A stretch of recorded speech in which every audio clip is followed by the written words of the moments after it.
hiyo ni ingredient ambayo mtu anaongeza, ni aina ya mafuta anaongeza katika nta kwa ajili ya kuweza kutumia kutengenezea malighafi hiyo. Fuatilia sehemu ya pili katika mada hii ya ufugaji wa nyuki. Kwa hiyo kuna nta zinatengenezwa zikiwa na rangi nyeusi kulingana na kiatu kinachokuwa kinatumika. Utakuta mtu anatumia rangi ya dark tan, atakuwa anatumia rangi labda ya brown, atakuwa anatumia rangi nyinginezo. Hiyo ni ingredient ambayo mtu anaongeza, ni aina ya mafuta anaongeza katika nta kwa ajili ya kuweza kutumia kutengenezea malighafi hiyo. Tukiachana na zao la nta, tuna zao lingine tunaita ni pollen ama chavua. Chavua ya nyuki imekuwa kisikika kwamba inasaidia. Uhalisia ni kwamba chavua ya nyuki ni moja ya zao la nyuki ambalo ni ghali na lina manufaa mengi katika mfumo wa mwanadamu, hususan katika mfumo wa anti-aging, yani huzuia binadamu au mwanadamu kuzeeka kwa haraka ukilinganisha na mtu anayekuwa anatumia hiyo chavua ya nyuki. Kwa nini sasa kuna hiyo sifa kwamba nta chavua inahusishwa na anti-aging character? How inakuwaje? Anti-aging character ya chavua inatokana na ingredients ama viambata ambavyo nyuki wanavichukua kutoka katika maua mbalimbali, na tutambue miti hutumika sana kutengenezea madawa au tiba. Sasa nyuki anapokuwa amevisit more than 100 flowers, zaidi ya maua 100, tunaamini viambata vile ambavyo anakuwa amevichukua ni vizuri sana, hasa tunapokuwa tumevitumia katika mwili wetu na kufanya afya yetu ionekane kuwa bora. Lakini pia imekuwa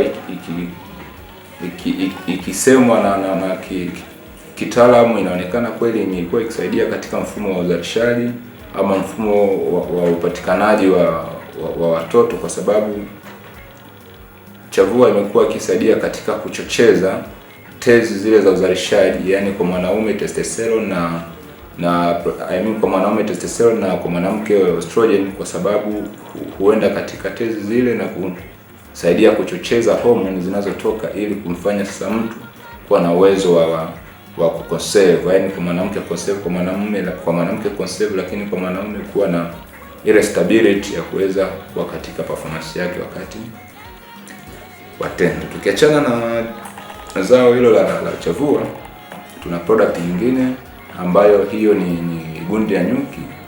Gundi ya nyuki tunaita ni propolis. Hili ni zao ambalo kidogo kwa watu wengi wamekuwa hawalifahamu, lakini ni moja ya zao ambalo limekuwa lina manufaa sana, na ikumbukwe gundi hutengenezwa kutoka katika utomvu wa miti mbalimbali. Sasa wengi wamekuwa wakitumia katika kutibu changamoto ya mfumo wa tumbo, na kutabda kama mtu ana kichango, anachukua ile vumbo, kwa Kiswahili gundi ya nyuki inaitwa vumbo, anachukua anachemsha maji katika hali ya vuguvugu, anastia ile vumbo yake, then anakunywa yale maji, anajisukutua. Kwa hususan kwa watu wenye shida ya meno imekuwa ikisaidia kupunguza yale makali, lakini pia kwa allergy au msimbo kwa mtu imekuwa ikimsaidia. Tukiachana na gundi ya nyuki, tuna sumu ya nyuki au bee venom, na sumu hii imekuwa ikitolewa kama apitherapy, yani tiba itokanayo na nyuki. Treatment au tiba hii imekuwa ikitolewa kwa njia kuu mbili.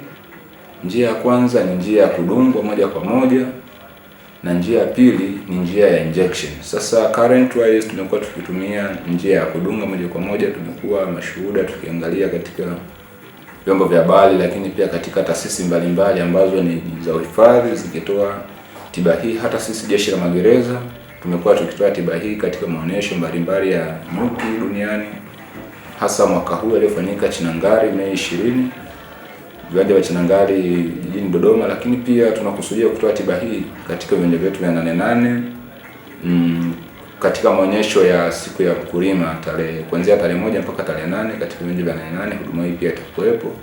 Dhumuni la utoaji wa tiba hii ni nini? Tiba hii imekuwa ikisaidia hasa katika kuboost au kusisimua mfumo wa kinga ya mwanadamu, lakini pia imeonekana ikisaidia kukinzana na vimelea ambavyo kumpelekea mtu kupata magonjwa, kwa sababu tunasema bee venom ni peptide au ni aina ya protein ambayo husaidia au huwa ni against vimelea, tunasema ni antibacterial, lakini pia ni antifungal kutokana na baadhi ya magonjwa ambayo yanaambukizwa kwa fungus Sumu hii imekuwa ikisaidia kuyatibu, lakini imeenda mbali zaidi na kuwa anti-cancer na imeonekana ikisaidia kutibu baadhi ya magonjwa kama mtu atatumia kulingana na maelekezo atakuwa amepewa, at least kwa mwezi awe na amedungwa na nyuki at least 1 mpaka 2.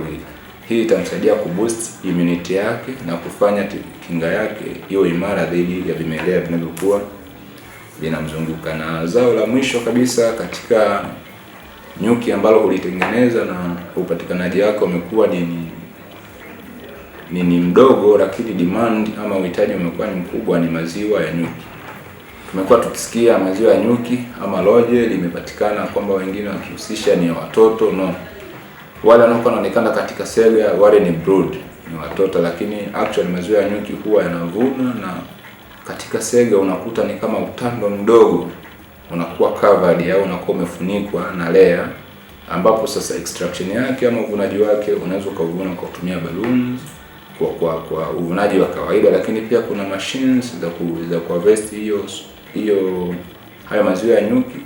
Though kwa nchi yetu na kwa teknolojia ambazo zipo bado hatujawa na uwezo wa kuzivuna kwa kiwango kikubwa, hivyo imeonekana ni zao lenye uhitaji, lakini upatikanaji wake umekuwa ni mdogo. Nini faida ya kutumia maziwa ya nyuki? Tunasema maziwa ya nyuki yana faida kuu nyingi sana. Kwanza ni rich in protein.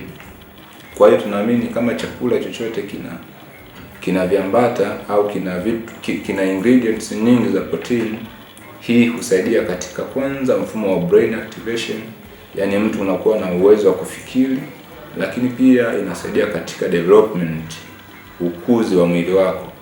Lakini pia kutokana na ingredients za protein katika maziwa ya nyuki imeonekana kusaidia katika anti-aging. Kwa hiyo inasadikika ukitumia mazao haya, maziwa haya ya nyuki, uzee unaweza ukaepuka kwa namna fulani na kujikuta unaonekana kijana, lakini kumbe ndio umeenda kulingana na matumizi ya maziwa haya ya nyuki. Kwa kifupi, hizo ndio zilikuwa ni mada zangu kuu kwa siku ya leo, na zimekuwa tukifanya ufugaji wa nyuki kwa muktadha mpana wa kurekebisha wahalifu tunaokuwepo nao katika magereza yetu, kwa kuwakaribisha kwanza, baada ya kuwapokea na kuwahifadhi. Sasa tunawapatia tasnia ambayo itawasaidia endapo wakitoka baada ya kukamilisha kutumikia adhabu yao kadri ya sheria, wanapotoka gerezani wanaenda kuwa raia wema kwa kufanya tasnia hii ya ufugaji wa nyuki, ili kujiepusha na mizizi iliyowapelekea wao kuingia katika muktadha wa kufungwa au katika uhalifu. Lakini si tu ufugaji wa nyuki, kuna tasnia nyingi zimekuwa zikifundishwa juu ya kutoa elimu au kuwarekebisha wahalifu hawa ili wanapotoka wakawe ni raia wema. Asante. Nakushukuru sana ndugu Linus kwa somo zuri ambao umeweza kulitoa. Hapo awali nimesema kwamba kuna aina mbili za nyuki, kwamba kuna nyuki wanaouma na wale nyuki wasiouma. Sasa katika mazingira ya ufugaji, mazingira yetu ya Tanzania, ni nyuki wapi ambao wanapatikana kwa wingi? Katika demography au jiografia yetu ya Tanzania, nyuki wanaopatikana kwa wingi ni Apis mellifera, yani nyuki wanaodunga, na ndio nyuki ambao jamii au watu wengi wamekuwa wakijihusisha sana katika kuwafuga. Sasa kimsingi unawatambuaje kwa haraka kwamba ni wanaodunga na hawadungi? Okay, nashukuru. Nyuki ana umbo tofauti. Kila nyuki ana umbo tofauti, na hata nyuki anayedunga ana umbo tofauti.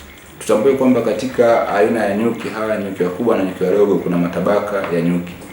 Tukisema matabaka ya nyuki, tunakuja moja kwa moja kwenye nyuki wanaodunga ama wanaouma.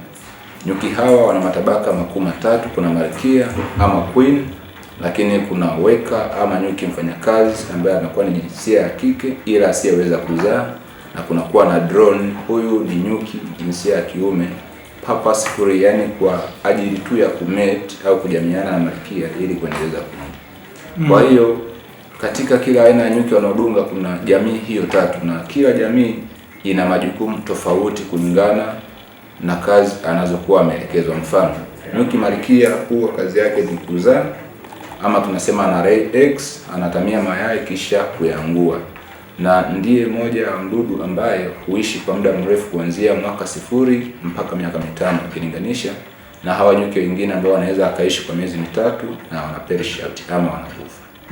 Kwa hiyo unamaanisha kwamba hawa nyuki ambao hawadungi kiasi kwamba hata ukiwasogelea hawezi kudunga?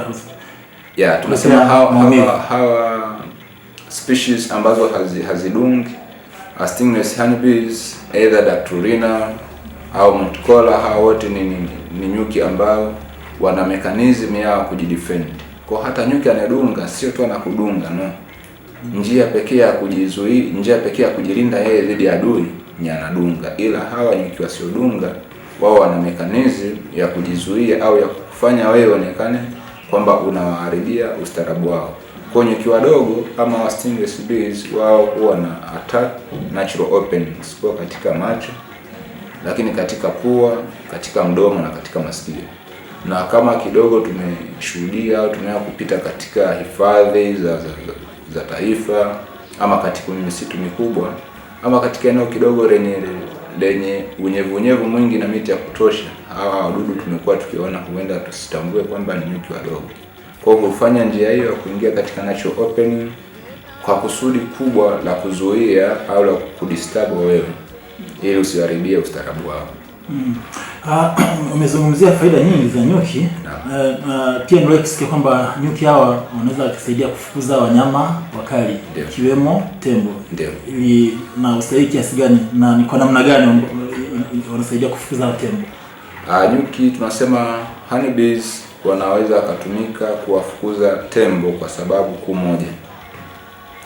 Tembo siku zote huwa anapotoka sehemu moja kwenda sehemu nyingine huwa anatembea katika kanda au zone, na kihifadhi zile tunaziita ni buffer zone.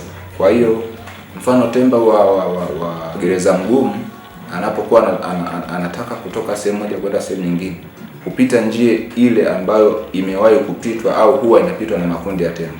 Kwa hiyo kwa nini tunaweka mizinga ya nyuki katika sehemu zile za ukanda wa tembo? Kwa sababu nyuki anapokuwa amemdunga tembo ana release pheromone, na ile pheromone tunaita ni alarm pheromone.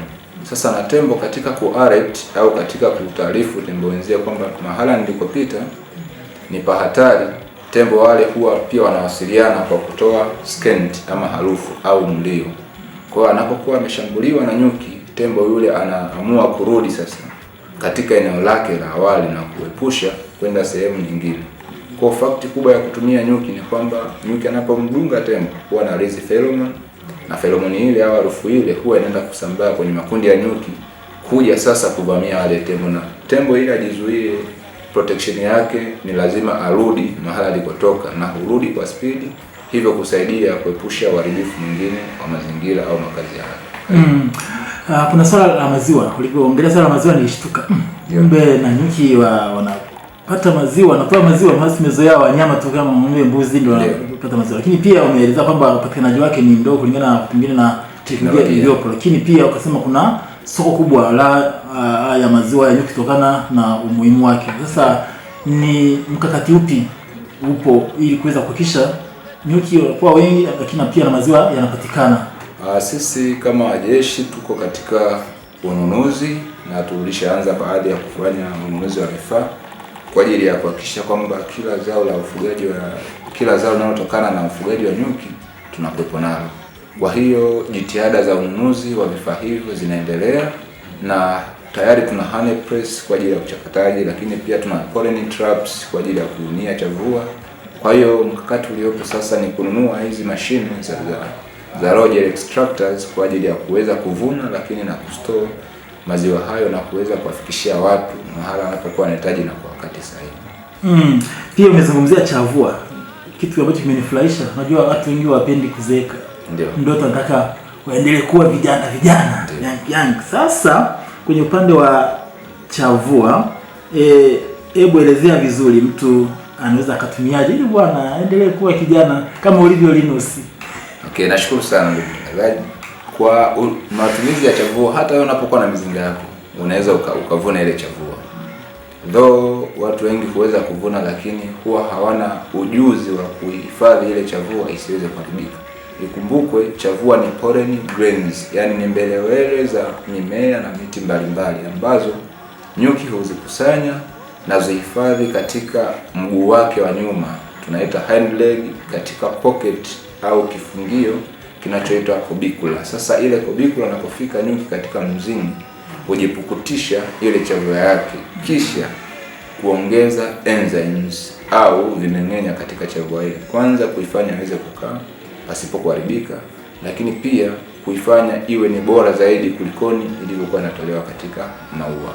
Sasa consumption ama matumizi yake inategemeana na wewe unataka utumie kwa kiasi gani kulingana na kiasi ulichokuwa nacho. Ila tunashauri chavua unaweza ukatumia ukafeed kama tunavyofeed, kama unavyotumia kula karanga ama kama unavyotumia kula cashew nut, ni hivyo. Lakini ratio yake unaweza ukatumia either nusu spoon au kijiko kimoja ama nusu kijiko kulingana na upatikanaji ambao unakuwa nao.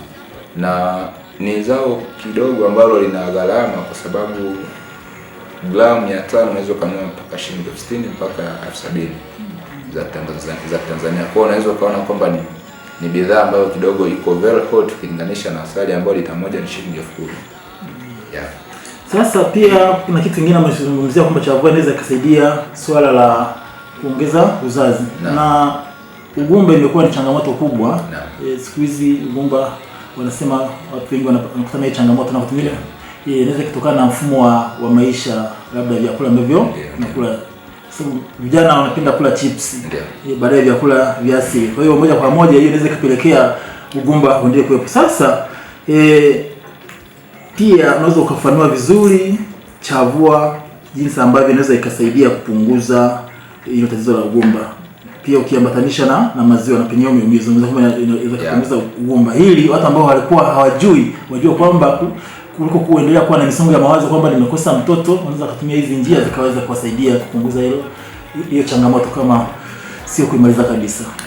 Ndugu mtangazaji, kumbukwe kumekuwa na changamoto kubwa ya hormone imbalance. Yaani vichochezi vya mwili vimekuwa kama katika kiwango ambacho sio kile ambacho kinakusudiwa mwanadamu awe nacho. Sasa kwa nini tunasema matumizi ya chavua yanasaidia hasa kuboost au kurejesha mfumo wa uzazi katika hali yake ya awali? Tunasema hiyo kwa sababu kuu mbili au kwa sababu zifuatazo. Sababu ya kwanza, tunatambua kuwepo na hormone imbalance inategemeana na aina ya chakula aidha mtu anayotumia, lakini pia matumizi ya madawa ambayo yanaenda kuharibu mfumo wa uzazi. Let's say kwa dada zetu wamekuwa wakitumia P2. Sasa P2 ni vidonge ambavyo ni antidote wamekuwa wakitumia kwa ajili ya kuzuia pregnant, kuzuia uzazi. Na unapotumia P2 means either baada ya kuzuia mimba kuna disadvantages zinakuja, ama siku zako zipite, zile siku za hedhi zipitilize kadri ulivyokuwa unategemea, ama zirudi nyuma. Sasa panapokuwa na incidence ile, tunaona kwamba tayari kuna hali ambayo haikuwa imekusudiwa ya vile vichochezi au ya hormone ama tezi ambazo yule mwanamke anakuwa nazo.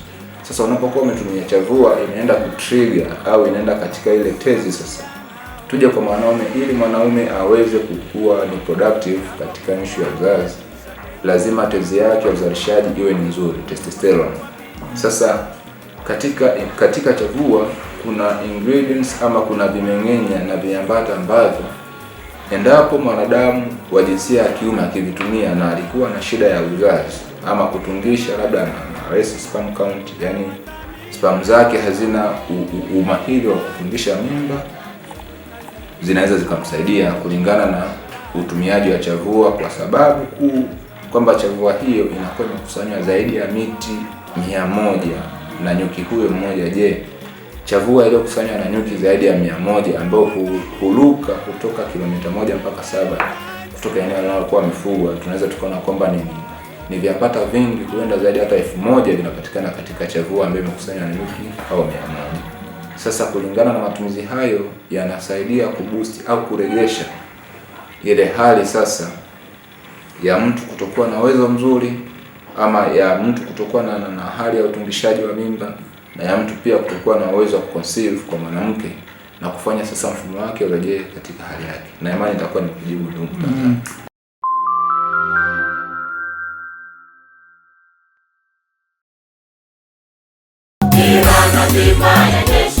Jeshi letu imara la kisasa, dira na bima ya jeshi. Jeshi letu la magereza ni kuwa na jeshi imara la kisasa, tena lenye wataalamu wa hali ya juu, viwango vya kitaifa na kimataifa, tena lenye wataalamu wa hali ya juu, viwango vya kitaifa na kimataifa. Wafungwa pia nao ni watu na wathamini, japokuwa walishatengwa. Wafungwa pia nao ni watu na wathamini, japokuwa walishatengwa.